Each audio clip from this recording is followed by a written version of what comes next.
Good morning and welcome to Shamanic Sundays. We are down in Los Angeles for my son's college graduation. So we're happy to be here, a little tired and also super inspired and really grateful to have you here with us today too, as we bring through Shamanic Sundays to recognize and share the wisdom that you've been given and grown over the years. So in the spirit of sacred reciprocity, because that's very key to natural wisdom and indigenous wisdom, is that sacred balance. If you could start us off with a prayer of gratitude, please. All right. Thank you for asking. Gratitude for you asking, gratitude for everybody here. Gratitude to you, great spirit, great wisdom, power of the universe, who gives us this breath of life, who gives us this day, who gives us our ancestors whom we remember, and the ancestor spirits of the land where we're living. Taking a moment, gratitude to those ancestor spirits, gratitude for our communities, our families, our friends, opportunity you give us this day to wake up, to wise up, and show up and do our part to help open a doorway to more healing light and love and kindness and creative solutions to conflictual situations that are based in understanding how we're all connected, and we need to find peaceful, nonviolent ways of addressing our needs, our wounds, our hurts that bring through the fullest blossoming in this world we're capable of creating. It's so beautiful and with so many gifts for us to enjoy. Oh, thank you. Oh, thank you. Thank you. So yesterday at Corbin's graduation, the commencement speaker was the award-winning musical artist, John Legend. Shout out to LMU, Los Angeles, for bringing in such a good-hearted, good-souled, obviously huge celebrity, but just his heart that he showed up with yesterday was really beautiful. He shared quite a few personal stories about his young journey, his young childhood, and yeah, it was just really touching. And I was thinking how much that I wished all of you could be hearing it, because he was really just talking about love and the different kinds of love, but the biggest one he was focusing on was agape love, that like universal access love that we all need to access more of. And in these times, and LMU having a Jesuit background, which I do have to say, it feels like the Jesuits have done a good job in their education and really just bringing through in the way it is today, the sense of spirituality and different faiths. And that was reflected in the program yesterday, and the way John was talking about our common humanity. And he definitely was courageous in taking a stand around the conflicts going around the world, including Israel and Palestine and Sudan and just so many, Ukraine and Russia, and just the interpersonal conflicts that we all may have on a daily basis or weekly or monthly, and just the power of keeping faith in our common humanity and bringing that through with love. So the question of faith seems like an interesting one to explore today, as we are each tested in different ways. So if you could talk to us from your shamanic wisdom perspective on faith. Faith.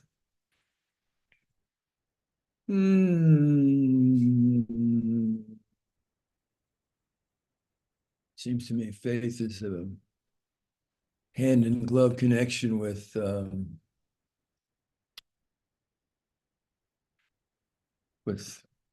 belief. What do you believe in? What do you believe in? I like to ask people when they come to see me for help with something. So what do you believe in that's bigger than you, that's bigger than your ego? What do you have faith and trust in from the experience of your life if anything, maybe you don't have faith and trust. Maybe the experiences of your life have brought you to the belief of, and a feeling. It's a belief in a feeling, hand in glove, feeling, thought.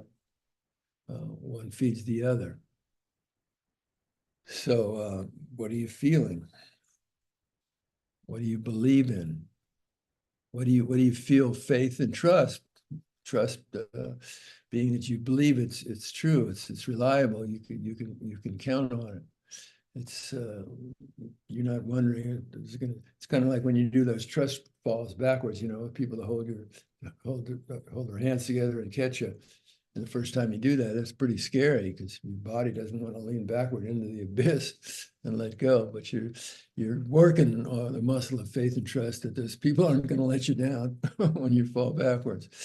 So, by the way, if they do let you down, those are not your real friends. Leave those. Wait, no, I have to interrupt them because when Corbin was like 2 or so, we were at a Wild Cherries coffee shop in Truckee, playing out on the grass. And we were doing those trust fall games, and I was obviously the one catching him because he was a toddler. Uh-oh, wait a minute. I think she's going to dump on me here. No, it was me and Corbin. I'm dumping on myself. Okay. And and I thought he said something like "I'm done" or "no more" or something. So I turn and start walking away, and then I just hear this thud and start crying. And there's my little toddler that was trying to trust his mom, and I walked away, and he fell flat on his back. So we went through some bumpy years after that, but I think he forgave me yesterday. It was pretty sweet, and I got a lot of love back. So even when you mess up and drop something or someone, you can recover. Yeah, praise be. Yeah, thank you for gifts of gratitude. Yeah. Yeah. So faith and trust, faith. Yeah. So that's a good one to, on this day, drop into reflection within your own self, those of you hearing me now, and see what comes to you with what do you have faith and trust in? What do you believe in and have faith and trust in from direct experiences of your life, if anything? I found that an interesting focus of reflection for myself. And to be present in ourselves in a way when you do that reflection, that we're not automatically running to yesterday's answers, but really dropping into what sitting here today, this day, right now, what do I truly have faith and trust in, if anything?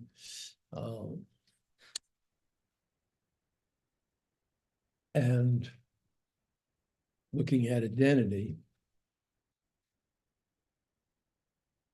do you have faith and trust in that there's more to you than your ego and its stories in your physical body, or not?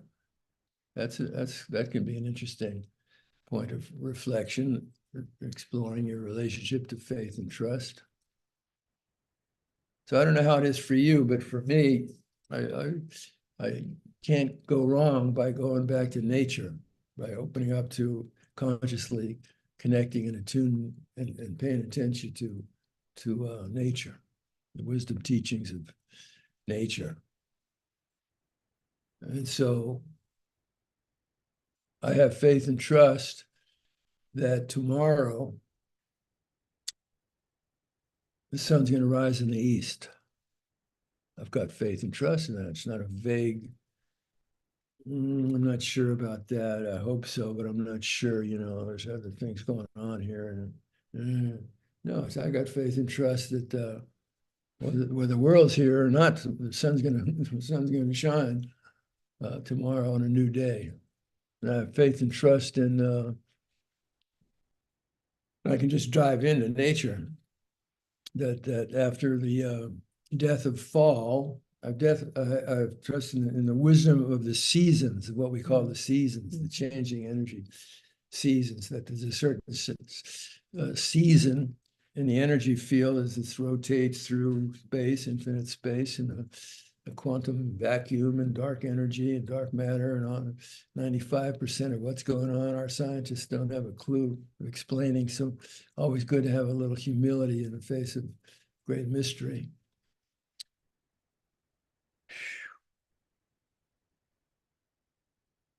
I have faith and trust that what falls in the way of life in the fall. What dies is be released and somehow taken into the darkness of winter. And the wisdom inside Mother Earth's body knows how to create new life. And then in the season of spring, that there's that great opening from the great mother's womb, and out comes new life. And that life, given the right support and nutriment, reaches its fullest blossoming and does its dance. And then when it's over, it begins to release and let go and falls back into the earth, and those cycles continue.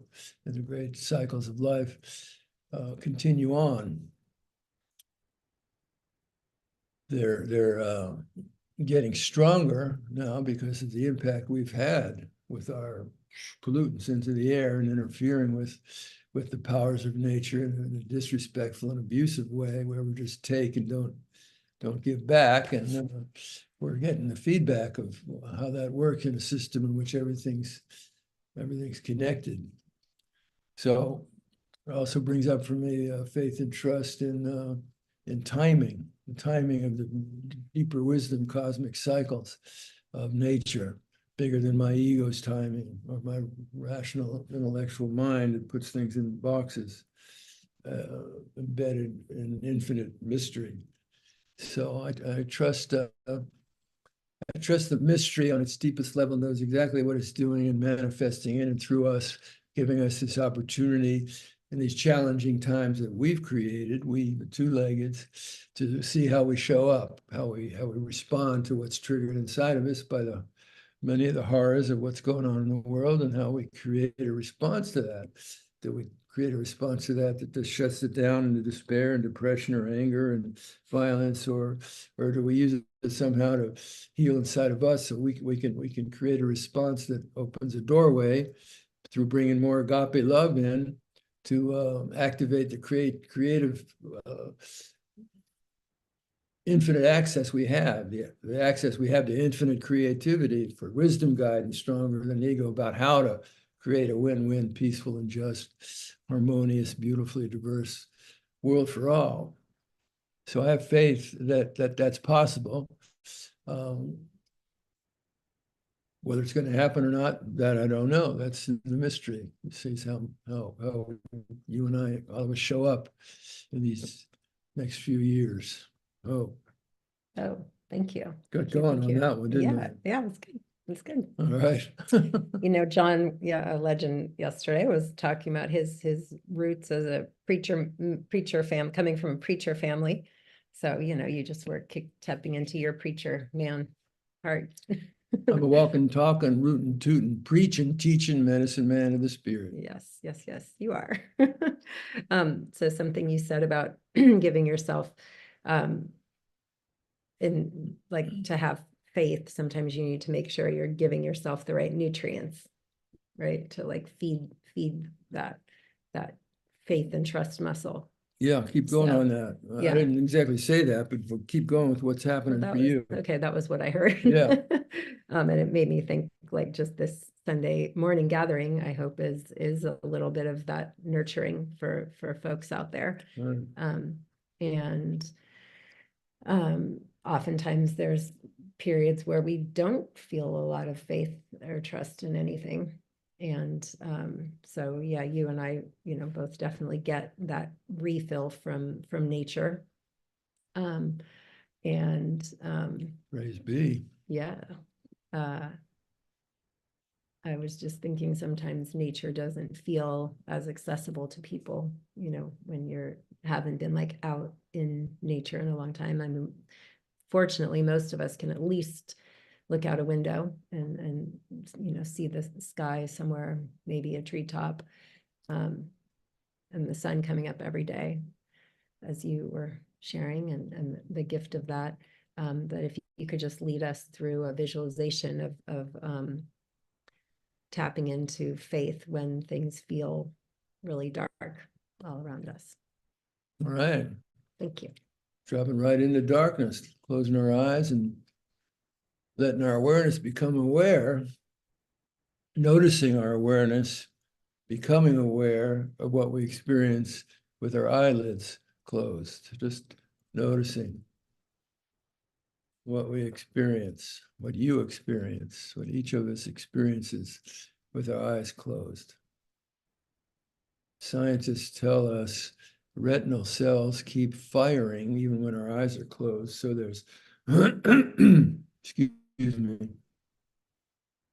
there's electric energy going to the brain and activating the brain to create some visual response in the darkness that we see with our eyes closed. So just noticing the truth of what you experience.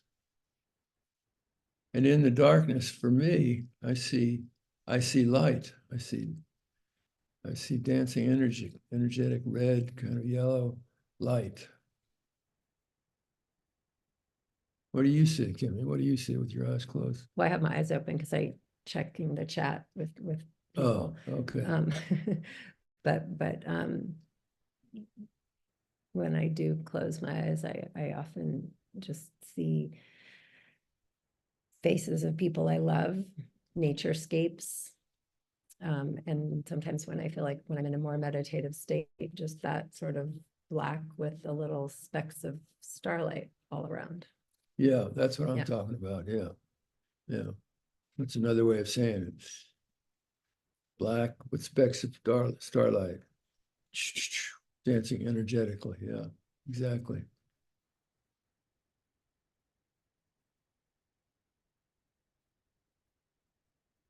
So to ask or reflect on, so where does that light come from? I mean, we know that the neurons are firing, retinal cells are firing, but where do they get the energy to fire? Where's that? Keep tracing the light that you experience from whatever level or way you're experiencing, trace it back to, well, where does that come from? What's the ultimate source from where light comes from? What is the ultimate source from where light comes from? And you know, if you are out camping, or if there's a storm in your town or city and the electricity goes out, it can be a long, dark night. There's no light. All the electricity's out. The only light that's coming, if it's a clear night, is from above. Stars, the moon.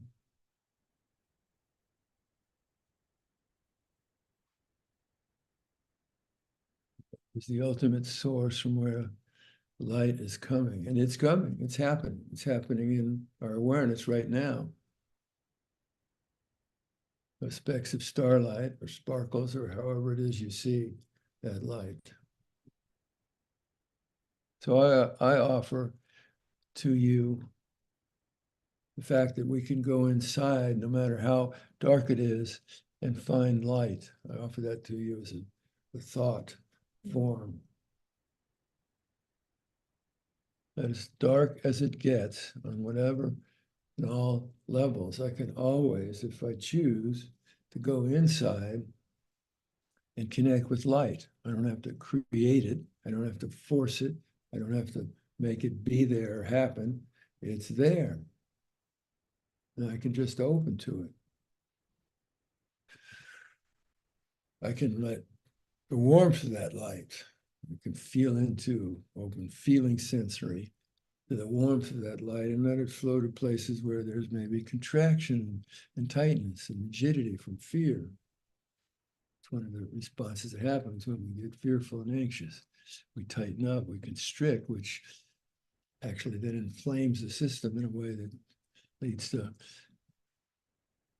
more problems if we don't find a release for that built up tension and energy. If it builds up too much, it's going to clog the pipe or burst the pipe or something. So it's so important to trust the wisdom, excuse me, that builds into our system an out breath.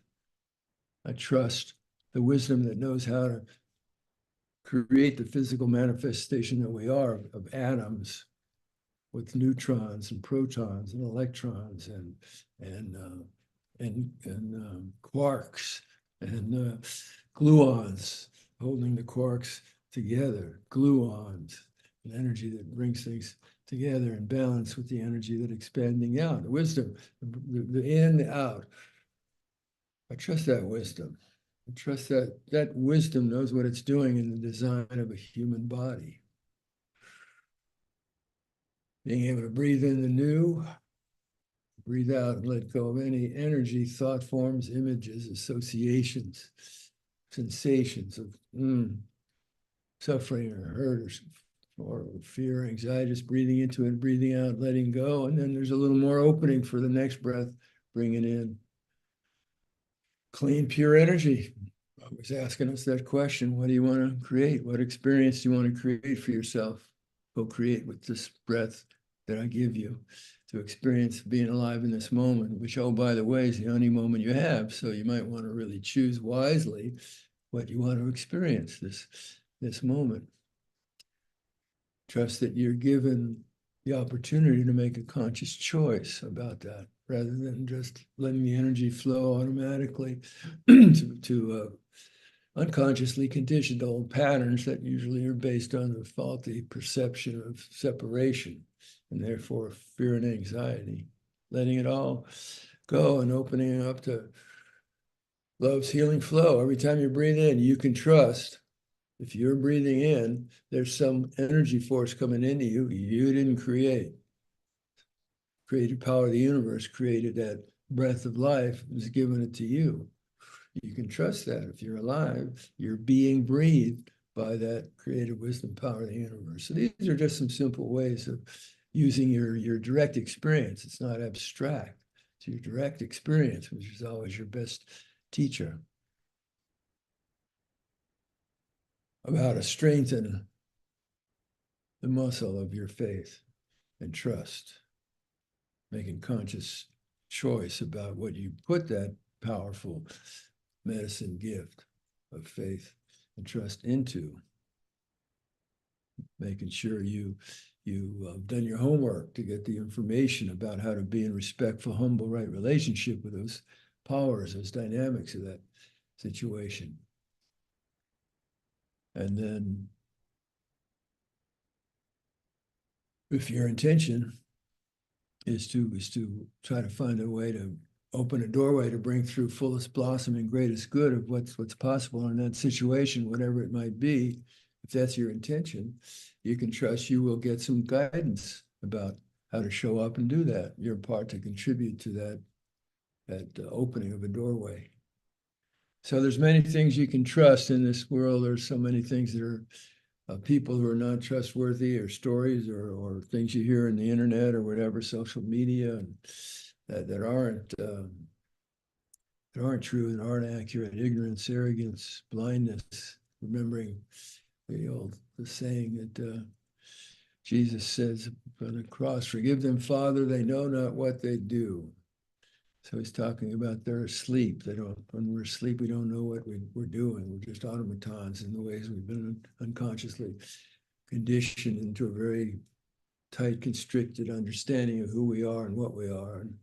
And what we are is what John Legend talked about at the graduation of the deepest level. We are agape love. We are agape love. And it flows into us, pushes up our stardust as we breathe in, breathe out, let go. It needs to go. And so we can all show up more brightly in this life. We can wake up, we can wise up, and we can live love now. And that's the opportunities of this day. So thank you, Great Spirit, for giving us this day and the breath of life. And thank you, Kimberly, for opening the doorway for us to do this. And thank you for everybody listening. Blessings on your life. Oh, thank you. Thank you. Thank you. Good stuff to take forward into the coming week. Let it shine. Happy Shamanic Sundays. Oh, Thanks for being here. Thank you for each of you. I just had a flash of, what was that show that I loved when I was a kid, where the person, the host or whatever you call it, would like say the different names of the kids out that were like watching, and I'd be like, oh, why didn't she say my name? And then I'd be so excited. Usually it was just Kim, not Kimberly, right. but it made me just want to be like, you are loving, you are loving, you are loving, you are loving, you are loved to each of you, because you are. So, thank you. We'll Okay. see you next week. All right, Bye. take care. Bye.